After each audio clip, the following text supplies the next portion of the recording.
mo mababago ang walang hiya. Please remember that. Sakit pong katotohanan, no? May kasabihan nga ang puno ng kamyas, kahit nabuhusan mo yan ng gatas, kahit nalagyan mo yan ng asukal, hindi tatamis ang bunga niya. Anong ibig sabihin?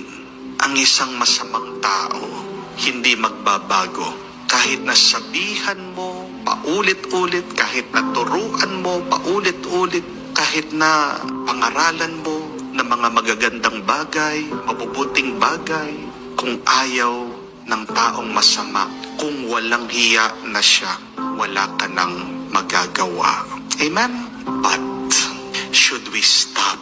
Definitely not. Kung ayaw magbago, titigil ka na ba? Hindi. Huwag ka. Bakit? Dahil tandaan mo kung sino ka, kung sino tayo. Tayo pa rin ay mga anak ng Diyos. Tayo pa rin ay gawa ng Panginoon mula sa kanyang kabutihan. Kung may isip ka, kung nakakaunawa ka, kung nakakaintindi ka, kung alam mo yung mabuti at tama, gawin mo pa rin. Pagpatuloy mo pa rin. Huwag kang magbabago sa mabuting ginagawa mo dahil lang ang iba ayaw magbago at magpakabuti. Remember that. Because I know a lot of you are so affected. Marami dyan, stress na stress. Ginagawang negatibong isip, nagiging masama ang nararamdaman dahil pinipilit na baguhin yung minamahal nilang napasama. Pero tingnan niyo po, yung ating nabasang ebanghelyo, yung kwento ng ating Panginoon. Let us find an inspiration in the story of Jesus. The parable of the wicked tenants. Inangkin nila yung lupain. Ayaw nilang magbigay ng share. Nagpapadala ng mga tauhan. Yung may-ari, pero ginawa nila, pinagbubugbog, pinatay yung iba, mismong anak ng may-ari, pinaslang, itinapon dun sa labas ng lupain na parang aso lang. But see how God continue time and time again to reach out to these people. Dun lang nga dapat sa una, magalit na yung may-ari.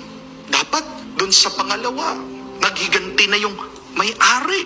Pero hindi ginawa ng may-ari na siya'y maghiganti. Hindi ginawa ng may-ari na ibalik niya yung kasamaan na ginagawa nila. He gave them multiple chances. I know it is very hard to forgive again and again. I know it is so difficult to give a lot of chances. It hurts us. Minsan nga yung mga iba nagtatanong, Father, bakit kung sino pa yung mabuti, kung sino pa yung tapat, siya pa yung naghihirap? Huwag kayong mag-alala. Alam ng Diyos yung paghihirap mo, yung katapatan mo. God will reward you.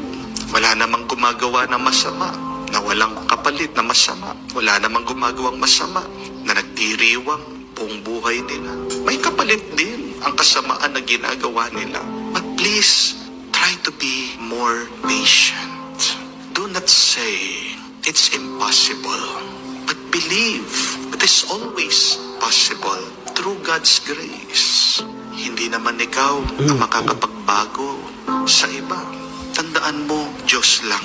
Kung gagamitin ka ng Diyos para makapagbago ang iba, salamat. Pero kung ginawa mo na yung makakaya mo, nag-effort ka na, nagsakripisyo ka na, wala pa rin, paubaya mo sa Diyos, maniwala ka, may ginagawa ang Diyos.